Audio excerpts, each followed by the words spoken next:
മലയാളികളുടെ പ്രിയപ്പെട്ട താരം തന്നെയാണ് കാവ്യ മാധവൻ. അതിലൊരു സംശയവുമില്ല.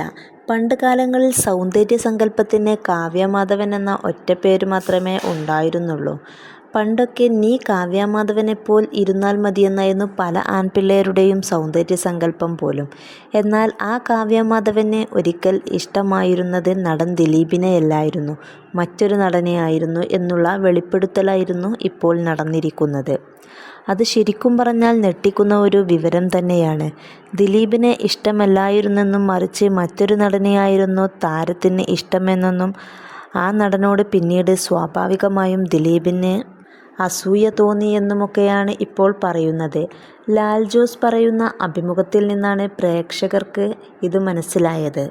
അടുത്തിടെയായിരുന്നു ഒരു വൈറലായ ഫോട്ടോ സോഷ്യൽ മീഡിയയിലൊക്കെ തന്നെ തരംഗമായത്. അത് നടൻ കുഞ്ചാക്കോ ബോബൻ്റെയും ദിലീപിൻ്റേതുമായിരുന്നു. ഇവർ രണ്ടുപേരും ഇപ്പോൾ അടുത്ത സുഹൃത്തുക്കളെയല്ല. ഇവർ പരസ്പരം കാണുകയോ ചിത്രം പോലും പങ്കുവെക്കുകയും ചെയ്യാറില്ല. അതുകൊണ്ട് തന്നെ പ്രേക്ഷകർക്ക് ഈ ചിത്രം കണ്ടപ്പോൾ ആദ്യം സംശയമായിരുന്നു. ഇത് എപ്പോൾ എടുത്ത ചിത്രമായിരുന്നു എന്നായിരുന്നു പ്രേക്ഷകർ ചോദിച്ചത്. ഇവർ തമ്മിൽ പിണങ്ങിയ കഥകൾ പലരും സോഷ്യൽ മീഡിയയിൽ എഴുതി. അക്കൂട്ടത്തിലാണ് ലാൽ ജോസിൻ്റെ ഒരു പഴയ അഭിമുഖം കൂടി പ്രേക്ഷകർക്ക് ഓർമ്മ വന്നത്. ഉടനെ തന്നെ പ്രേക്ഷകർ അതെടുത്ത് സംസാരിക്കുകയും ചെയ്തു. പണ്ട് കാലങ്ങളിൽ കാവ്യയ്ക്ക് ഇഷ്ടം കുഞ്ചാക്കോ ബോബനെയായിരുന്നു.